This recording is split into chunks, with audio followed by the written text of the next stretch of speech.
En este vídeo vamos a ver 4 razones por las que los precios de las viviendas podrían caer mucho más de lo que nos cuentan. Y al final del vídeo vamos a calcular hasta dónde podrían llegar a caer, basándonos en unos datos que ni los políticos ni los medios de comunicación quieren que conozcamos. No sé si para tapar su mala gestión de los últimos años o simplemente para que no cunda el pánico.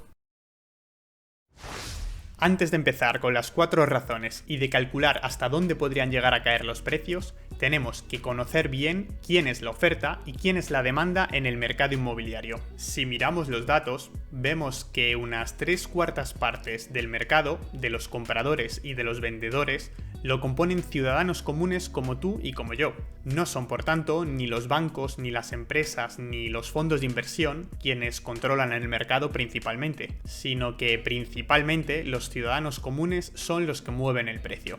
El primer motivo es la fuerte subida de los tipos de interés y de las hipotecas. Por el lado de la oferta, probablemente esto no va a afectar tanto, porque todas esas personas que tienen una hipoteca y que han visto cómo mes a mes se está incrementando el coste que tienen que pagar, no van a dejar de pagar las cuotas de la hipoteca y quedarse sin hogar. Sin embargo, por el lado de la demanda, muchas de las personas que estaban pensando en comprar una casa ven que ahora las nuevas cuotas de la hipoteca suponen una carga excesiva para su salario y los bancos probablemente no les van a conceder la hipoteca.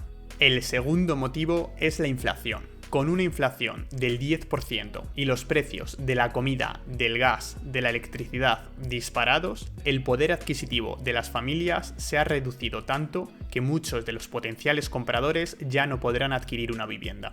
El tercer motivo es la recesión y la pérdida de empleo.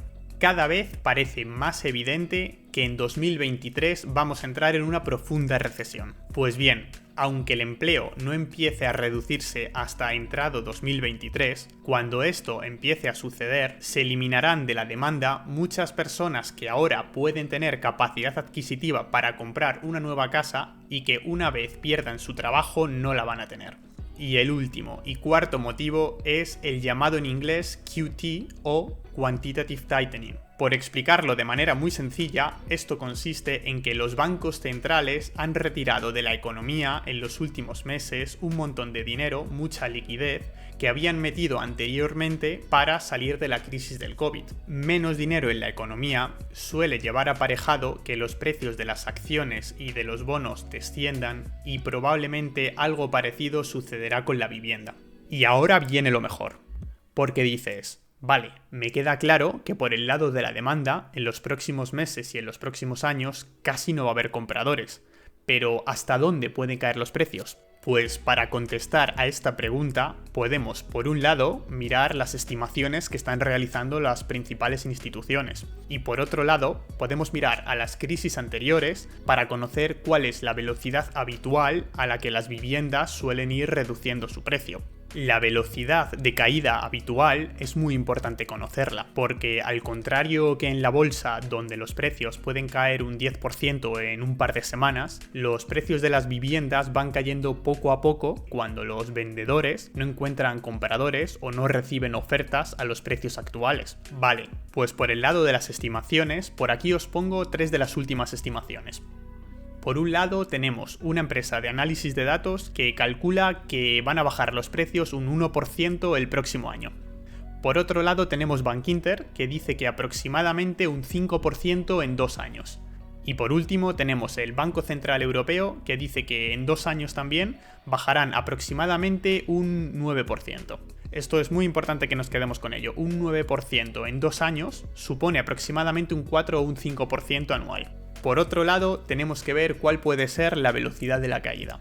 Si nos fijamos en un gráfico histórico de los precios en la última gran crisis, podemos ver que entre 2007 y 2016, en 9 años, los precios bajaron aproximadamente un 27%, un 3% anual. Esto puede parecer que no es mucho, pero si miramos entre 2011 y 2014, cuando los precios bajaron más velozmente, vemos que la caída es del 22%. Esto supone más de un 7% anual. Con esto podemos ver que una caída entre el 3 y el 7% es más o menos habitual cuando se produce una gran recesión. Esta caída de entre el 3 y el 7% concuerda con el pronóstico que hacía el Banco Central Europeo, que decía que en 2 años vamos a caer un 9%, es decir, un 4 o un 5% al año. Todo esto está muy bien, Mario, pero ¿cómo podemos saber de verdad cuánto va a durar la crisis?